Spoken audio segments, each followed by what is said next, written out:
Hi hello friends, welcome back to my channel Nandanaloka Bengaluru. Friends, ಇವತ್ತು ನಾನು ಹೊಸಕೋಟೆ ಹತ್ರ ಅದು ಕಂಬಳಿಪುರದಲ್ಲಿರುವಂತಹ ಕಾಟೇರಮ್ಮ ಟೆಂಪಲ್ಗೆ ಹೋಗ್ತಾ ಇದ್ದೀನಿ. ನಾನು ಆನೇಕಲ್ನಿಂದ ಹೊರಟಿದ್ದು.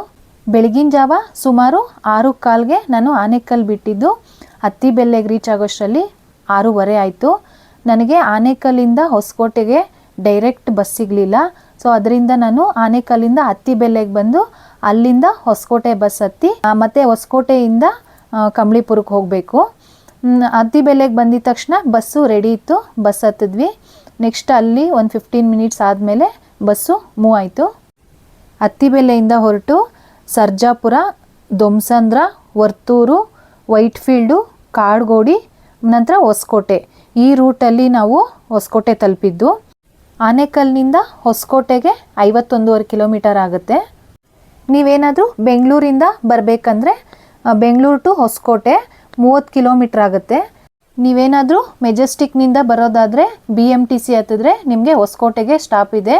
ನೀವು KSRTCಯಲ್ಲಿ ಏನಾದರೂ ಬರ್ತೀನಿ ಅಂದರೆ KGF ಬಸ್ಸು ಅಥವಾ ಕೋಲಾರ ಬಸ್ ಹತ್ತಿ ಬರಬೇಕಾಗುತ್ತೆ. ನಾವು ಹೊಸಕೋಟೆ ತಲುಪೋಷ್ಟರಲ್ಲಿ 8 o'clock ಆಗಿತ್ತು. ಬಸ್ ಆಲ್ರೆಡಿ ರೆಡಿ ಇತ್ತು. ನಾವು ಬಸ್ ಹತ್ತಿದ್ವಿ. ನೆಕ್ಸ್ಟ್ ಅದಾದಮೇಲೆ 8:15ಗೆಲ್ಲನೂ ಬಸ್ಸು ಮೂವ್ ಮಾಡಿದ್ರು. ಇಲ್ಲಿಂದ ನಾವು ಕಾಟೇರಮ್ಮ ಟೆಂಪಲ್ಗೆ ಹೋಗ್ಬೇಕಂದ್ರೆ 12.5 ಕಿಲೋಮೀಟ್ರ್ ದೂರ ಆಗುತ್ತೆ. ಈ ದೇವಸ್ಥಾನಕ್ಕೆ ನಾವು ಬರ್ತಾ ಇರೋದು ಫಸ್ಟ್ ಟೈಮು. ಸೊ ಹಾಗಾಗಿ ನೇಚರ್ ಎಲ್ಲ ತುಂಬ ಚೆನ್ನಾಗಿತ್ತು, ನೋಡಿಕೊಂಡು ಹೋಗ್ತಿದ್ವಿ. ಹೋಗಿ ಕೂಡಲೇ ನಮ್ಗೆ ಕಾಣಿಸಿದ್ದು ಕಾಟೇರಮ್ಮ ದೇವಸ್ಥಾನ. ಬಟ್ ಈ ದೇವಸ್ಥಾನ ಅದಲ್ಲ, ಇದು ಹೊಸದಾಗಿ ಕಟ್ಟಿರೋವಂಥದ್ದು. ಬಸ್ಸಲ್ಲಿ ನಮಗೆ ಹೇಳಿದ್ರು ಇದೇ ದೇವಸ್ಥಾನ ಬೇರೆ ಅದೇ ದೇವಸ್ಥಾನ ಬೇರೆ ಅಂತ. ಸೊ ಈ ದೇವಸ್ಥಾನ ನೋಡಿಕೊಂಡು ಹಂಗೆ ಮುಂದೆ ಪಾಸಾದ್ವಿ. ಇನ್ನೇನು ದೇವಸ್ಥಾನದ ಹತ್ತತ್ರ ಬಂದ್ವಿ. ದೂರಕ್ಕೇನೆ ಕಾಣ್ತಿದೆ ದೇವಸ್ಥಾನ ನೋಡಿ. ದೇವಸ್ಥಾನದ್ದು ಇಲ್ಲೇ ಬೋರ್ಡ್ ಹಾಕಿದ್ದಾರೆ, ಇದೇ ದೇವಸ್ಥಾನಕ್ಕೆ ಹೋಗೋ ದಾರಿ. ಬಸ್ಸು ನಮಗೆ ದೇವಸ್ಥಾನದ ಹತ್ರನೇ ಹೋಗುತ್ತೆ. ಅಷ್ಟೊತ್ತಿಗಾಗಲೇ ಎಷ್ಟೊಂದು ವೆಹಿಕಲ್ಸ್ ಎಲ್ಲ ಬಂದಿದ್ದಾವೆ ನೋಡಿ. ನಾವು ರೀಚ್ ಆಗೋಷ್ಟರಲ್ಲಿ 8:30 ಆಗಿತ್ತು. ಬಸ್ಸಿಂದ ಇಳ್ಕೊಂಡು ಹಿಂಗೆ ಮುಂದೆ ನಡ್ಕೊಂಡು ಹೋದ್ವಿ. ಮತ್ತೆ ನಾವು ಬಸ್ ಹತ್ತಬೇಕಾದ್ರೆ ಇಲ್ಲಿಗೇನೆ ಬರಬೇಕು. ಹೋಗ್ತಾ ಎಂಟ್ರೆನ್ಸಲ್ಲಿ ನೋಡಿ ದೇವ್ರು ಕಾಣುತ್ತೆ. ಈ ದೇವಿಗೆ ನಮಸ್ಕಾರ ಮಾಡಿಕೊಂಡು ಮುಂದೆ ಹಂಗೆ ಹೊರಟ್ವಿ. ಇಲ್ಲಿ ಮುಂದೆ ಹೋದರೆ ನಮಗೆ ಸ್ಲಿಪ್ಪರ್ ಬಿಡೋದಕ್ಕೆಲ್ಲನೂ ವ್ಯವಸ್ಥೆ ಮಾಡಿದ್ದಾರೆ. ಇದು ದೇವಸ್ಥಾನದ ಎಂಟ್ರೆನ್ಸು. ಹೋಗಿದ ತಕ್ಷಣ ನಮ್ಗೆ ಸಿಗೋದು ಚಿಕ್ಕದೊಂದು ವಿನಾಯಕನ ದೇವಸ್ಥಾನ. ಅಲ್ಲೋಗಿ ನಮಸ್ಕಾರ ಮಾಡಿಕೊಂಡು ಆಚೆ ಬಂದ್ವಿ. ಬಂದು ಮುಂದೆ ನಡ್ಕೊಂಡು ಹೋಗ್ತಿದ್ದಂಗೆ ಒಳಗಡೆಯಿಂದ ನಾವು ದೇವಸ್ಥಾನದ ಒಳಗಡೆ ಹೋಗಬೇಕಾಗುತ್ತೆ. ನನಗೆ ಇದೇನಪ್ಪ ಹಿಂಗೆ ಹೋಗ್ತಾ ಇದ್ದೀವಿ, ದೇವಸ್ಥಾನ ಒಳಗಡೆಗೆ ಹೆಂಗೆ ಹೋಗೋದು ಅಂತಲೇ ಕನ್ಫ್ಯೂಷನ್ ಆಯಿತು.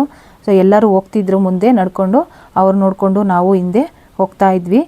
ಇಲ್ಲಿ ಮುಂದೆ ಬಂದ ಕೂಡಲೇ ನಮಗೆ ಫಸ್ಟ್ ಕಾಣಿಸೋದು ಕಾಟೇರಮ್ಮನ ಸ್ಟ್ಯಾಚ್ಯೂ. ದೇವಿ ಹತ್ರ ಹೋಗಿ ನಮಸ್ಕಾರ ಮಾಡಿಕೊಂಡು ಈ ಕಡೆ ಬಂದ್ವಿ.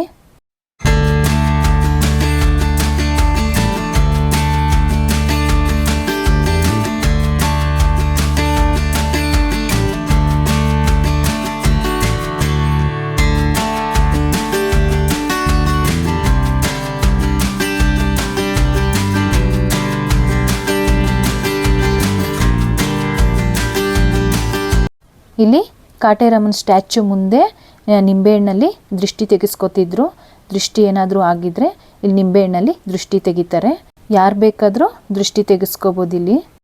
ನೆಕ್ಸ್ಟ್ ಹಂಗೆ ಮುಂದೆ ಬಂದ ಕೂಡಲೇ ನಮ್ಗೆ ಇಲ್ಲಿ ಕಾಣಿಸೋದು ಬೀಗಗಳು. ಇದೆಲ್ಲ ಬೀಗಗಳು ಏನೋ ಹರಕೆ ಹೊತ್ಕೊಂಡು ಹಾಕಿರೋ ಅಂಥದ್ದು. ಇದಾದಮೇಲೆ ದೇವಿಗೆ ಇಲ್ಲಿ ಅಚ್ಚುಮೆಚ್ಚು ಅಂದರೆ ಬೆಲ್ಲದ ಆರತಿ. ಎಲ್ಲರೂ ಇಲ್ಲಿ ಬೆಲ್ಲದ ಆರತಿನೇ ದೇವಿಗೆ ಬೆಳಗೋ ಅಂಥದ್ದು. ಇಲ್ಲಿ ಯಾರು ಬೇಕೋ ತೊಗೊಂಡು ಮತ್ತು ದರ್ಶನಕ್ಕೆ ಹೋಗೋದು. ದರ್ಶನಕ್ಕೆ ಒಬ್ಬರಿಗೆ 50 ರೂಪಾಯಿ ಟಿಕೆಟ್ ಆಗುತ್ತೆ. ನಾವೇನಾದರೂ ಕಾಯಿ ಕಟ್ತೀವಂದರೆ 200 ರೂಪಾಯಿ ಅದಕ್ಕೆ ಚಾರ್ಜ್ ಮಾಡ್ತಾರೆ. ನಾವು ತೆಂಗಿನಕಾಯಿನ ಮನೆಯಿಂದ ತರೋ ಆಗಿಲ್ಲ, ಅಲ್ಲೇ ತೊಗೊಂಡು ಕಟ್ಟಬೇಕಾಗತ್ತೆ. ನೆಕ್ಸ್ಟ್ ನೋಡಿ ನಾವಿಬ್ಬರಿಗೆ ಟಿಕೆಟ್ ತೊಗೊಂಡಿದ್ದು 100 ರೂಪೀಸ್ ಕೊಟ್ವಿ. ದರ್ಶನಕ್ಕೆ ಹೋಗ್ತಾ ಇದ್ದೀವಿ. ಈ ತಾಯಿ ಮಹಿಮೆ ಏನಂದರೆ, ಹಿಂದೂ ಪುರಾಣದ ಪ್ರಕಾರ ಒಮ್ಮೆ ಶಿವ ತನ್ನ ಪತ್ನಿ ಪಾರ್ವತಿಯನ್ನು ಮಧ್ಯರಾತ್ರಿಯಲ್ಲಿ ಹಾಸಿಗೆಯಲ್ಲಿ ಇಲ್ದಿದ್ದನ್ನು ಕಾಣ್ತಾನೆ. ಕಂಡು ಆಕೆನ ಹಿಂಬಾಲಿಸ್ಕೊಂಡು ಹೋಗ್ತಾನೆ. ತಾಯಿ ಕಾಡಿನ ಕಡೆ ಹೋಗ್ತಿದ್ದಾಳೆ. ಆ ತಾಯಿನ ಹಿಂಬಾಲಿಸ್ಕೊಂಡು ಹೋಗಬೇಕಾದ್ರೆ ತಾಯಿ ಅಲ್ಲಿ ಉಗ್ರ ರೂಪ ತಾಳೋದನ್ನು ಶಿವ ಕಾಣ್ತಾನೆ. ಆಗ ಆ ತಾಯಿಗೆ ಆಜ್ಞೆ ಮಾಡ್ತಾನೆ, ಈ ಉಗ್ರ ರೂಪನ ನೀನು ಇಲ್ಲೇನೆ ಬಿಟ್ಟು ಮರಳಬೇಕು ಅಂತ. ಹಾಗೆ ತಾಯಿಯು ಆ ರೂಪನ ಅಲ್ಲಿಗೆ ಸೀಮಿತಗೊಳಿಸಿ ಮರಳ್ತಾಳೆ. ಈ ತಾಯಿ ಗ್ರಾಮ ದೇವತೆಯಾಗಿ ದುಷ್ಟಶಕ್ತಿಗಳ ಪ್ರಭಾವದಿಂದ ಮತ್ತು ಕಾಯಿಲೆಗಳಿಂದ ಜನಗಳನ್ನು ಕಾಪಾಡ್ತಾ ಬರ್ತಿದ್ದಾಳೆ. ಒಬ್ಬ ಗ್ರಾಮ ದೇವತೆಯಾಗಿ ಇಂದಿಗೂ ಅಲ್ಲೇ ನೆಲೆ ನಿಂತಿದ್ದಾಳೆ. ಪಾರ್ವತಿಯ ಇನ್ನೊಂದು ರೂಪನೇ ಕಾಟೇರಮ್ಮ ತಾಯಿ. ಈ ತಾಯಿಯ ಮುಂದೆ ಯಾವ ಮಾಟ ಆಗಲಿ, ಮಂತ್ರ ಆಗಲಿ, ತಂತ್ರ ಆಗಲಿ ಯಾವುದೂ ನಡೆಯೋದಿಲ್ಲ. ನಮ್ಮದವ್ರನ್ನ ಈ ತಾಯಿ ಎಂದಿಗೂ ಕೈ ಬಿಡೋದಿಲ್ಲ ಫ್ರೆಂಡ್ಸ್. ಈ ದೇವಿಗೆ ಏನು ಹರಕೆ ಹೊತ್ಕೊಂಡಿರ್ತಾರಲ್ಲ, ಅದು ಅಂದ್ಕೊಂಡಿದ್ದು ನೆರವೇರಿದ್ರೆ ಮಡ್ಲಕ್ಕಿ ಕಟ್ತೀವಮ್ಮ ಅಂತ ಅಂದ್ಕೊಂಡಿರ್ತಾರೆ. ನೋಡಿ, ಇಲ್ಲೊಬ್ಬರು ಹರಕೆ ಹೊತ್ಕೊಂಡು ಮಡ್ಲಕ್ಕಿ ಕಟ್ತಿದ್ದಾರೆ.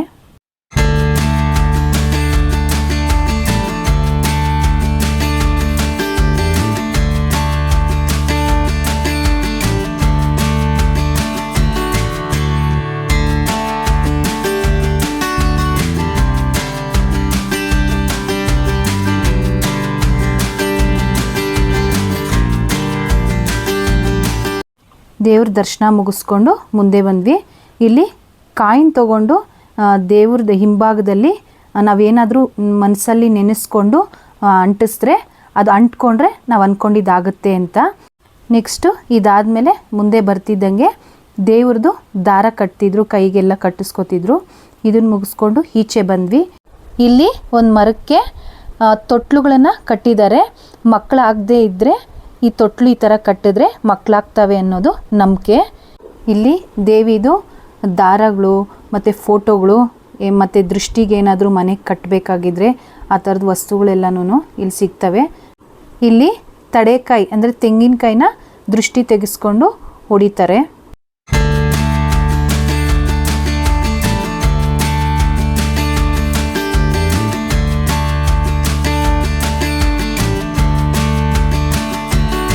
ಇದು ಮುಗಿಸ್ಕೊಂಡು ನೆಕ್ಸ್ಟ್ ನಾವು ಹೋಗಿದ್ದು ಹರಕೆ ಕಾಯಿ ಕಟ್ಟಿರೋ ಮರದ ಹತ್ರ. ಇಲ್ಲಿ ಈ ದೇವಸ್ಥಾನದ ಮತ್ತು ಈ ದೇವಿಯ ವಿಶೇಷತೆ ಏನಂತ ಹೇಳಿದ್ರೆ, ಹರಕೆ ಕಾಯಿ ಕಟ್ಟೋದು ಅಂತಂದರೆ ಇಲ್ಲಿ ಹರಕೆ ಕಾಯಿ ಅಂತ ಸಿಗುತ್ತೆ, ತೆಂಗಿನಕಾಯಿ ಇಲ್ಲೇ ತಗೊಂಡು ನಾವು ಈ ಮರಕ್ಕೆ ಕಟ್ಟೋದು. 9 ವಾರ ಬಂದು 9 ತೆಂಗಿನಕಾಯಿನ 108 ಪ್ರದಕ್ಷಿಣೆ ಹಾಕಿಬಿಟ್ಟು ಈ ಮರಕ್ಕೆ ಇಲ್ಲಿ ಕಟ್ಟಿದ್ರೆ ನಾವು ಅಂದ್ಕೊಂಡಿದ್ದು ನೆರವೇರುತ್ತೆ. ನಾವೇನು ಕೋರ್ಕೊಂಡಿರ್ತೀವಲ್ವಾ ಅದು ದೇವಿ ನೆರವೇರಿಸ್ತಾಳೆ ಅನ್ನೋದು ಇಲ್ಲಿ ಎಲ್ಲರ ನಂಬಿಕೆ ಆಗಿದೆ. ಈ ತೆಂಗಿನಕಾಯಿ ಕಟ್ಟಿರೋದನ್ನು ನೋಡೋಣ ಅಂತ ಒಳಗಡೆ ಹೋದ್ವಿ. ಹೋಗಿದ ತಕ್ಷಣ ಇಲ್ಲಿ ದೇವಿದು ಮೂರ್ತಿ ಒಂದು ಕಾಣುತ್ತೆ. ನಮಸ್ಕಾರ ಮಾಡಿಕೊಂಡು ಮುಂದೆ ಹೋಗ್ತಿದ್ದಂಗೆ ಇಲ್ಲಿ ಇಲ್ಲ ಹರಕೆ ಹೊತ್ಕೊಂಡು ಪ್ರದಕ್ಷಿಣೆ ಹಾಕ್ತಿದ್ರು. ಇನ್ನು ನೋಡಿ ಫ್ರೆಂಡ್ಸ್, ಇಲ್ಲಿ ಎಷ್ಟು ತೆಂಗಿನಕಾಯಿ ಕಟ್ಟಿದ್ದಾರೆ ಅಂತ. ನಾನು ಫಸ್ಟ್ ಟೈಮ್ ಬಂದಿರೋದು. ಇದೆಲ್ಲ ಮರದ ಸುತ್ತ ಒಂದು ಸುತ್ತು ಬಂದೆ ನಾನು. ಎಷ್ಟು ತೆಂಗಿನಕಾಯಿ ಕಟ್ಟಿದ್ದಾರೆ ಗೊತ್ತಾ, ಎಷ್ಟು ರಾಶಿ ಆಗುತ್ತೋ, ಎಷ್ಟು ಹರಕೆ ಹೊತ್ಕೊಂಡು ದೇವಿಗೆ ಇಲ್ಲಿ ಕಟ್ಟಿರೋದು. ನೀವೇ ಒಂದು ಸರಿ ನೋಡಿ ಎಷ್ಟು ತೆಂಗಿನಕಾಯಿಗಳು ಕಟ್ಟಿದ್ದಾರೆ ಮರಕ್ಕೆ ಅಂತ. ಈ ಮರದ ಕೆಳಗಡೆ ನವದುರ್ಗೆಯರು ವಾಸ ಮಾಡ್ತಾಯಿದ್ದಾರೆ. ಅಂದರೆ 9 ಶಕ್ತಿ ದೇವತೆಗಳು ಈ ಮರದ ಕೆಳಗಡೆ ನೆಲೆಸಿದ್ದಾರೆ. ಈ 9 ನವದುರ್ಗೆಯರನ್ನ 108 ಸರಿ ಪ್ರದಕ್ಷಿಣೆ ಹಾಕ್ತಾರೆ. ಒಬ್ಬೊಬ್ಬರು ಒಂದೊಂದು ಹೂವದ ರೀತಿಯಲ್ಲಿ, ಅಂದರೆ ಒಂದು ಪ್ರದಕ್ಷಿಣೆ ಬಂದಿದ ತಕ್ಷಣ ಒಂದು ಹೂವನ್ನ ದೇವ್ರಿಗೆ ಹಾಕ್ತಾರೆ. ಇನ್ನು ಕೆಲವರು ರುದ್ರಾಕ್ಷಿ ಇಟ್ಕೊಂಡು ಅದ್ರ ಪ್ರಕಾರ 108 ಪ್ರದಕ್ಷಿಣೆ ಹಾಕ್ತಾರೆ. ಈ ರೀತಿ ಒಬ್ಬೊಬ್ಬರು ಒಂದೊಂದು ರೀತಿ ಪ್ರದಕ್ಷಿಣೆ ಹಾಕ್ಕೊಂಡು ಬರ್ತಿದ್ರು. ನಾವೂ ಸುತ್ತ ಒಂದು ಸುತ್ತ ಬಂದ್ವಿ ಫ್ರೆಂಡ್ಸ್.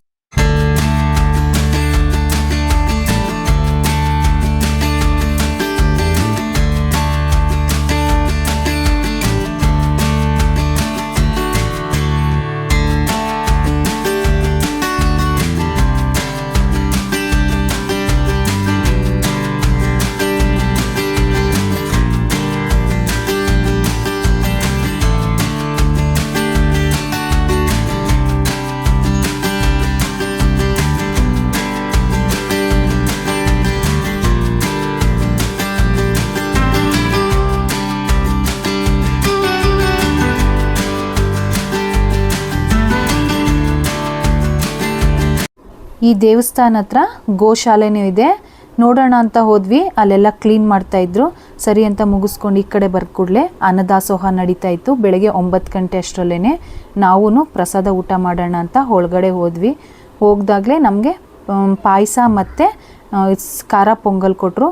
ಸ್ವಲ್ಪ ಪ್ರಸಾದ ಊಟ ಮಾಡಿಕೊಂಡು ಆಚೆ ಬಂದ್ವಿ. ನೋಡಿದ್ರಲ್ಲ ಫ್ರೆಂಡ್ಸ್, ಕಾಟೇರಮ್ಮ ದೇವಸ್ಥಾನ ಹೇಗಿದೆ ಅಂತ. ಒನ್ ಡೇ ಟ್ರಿಪ್ಗೆ ತುಂಬ ಚೆನ್ನಾಗಿದೆ. ಬೆಳಗ್ಗೆ ಹೋಗಿ ನಾವು ಮಧ್ಯಾಹ್ನ ಎಲ್ಲನೂ ರಿಟರ್ನ್ ಆಗ್ಬೋದು.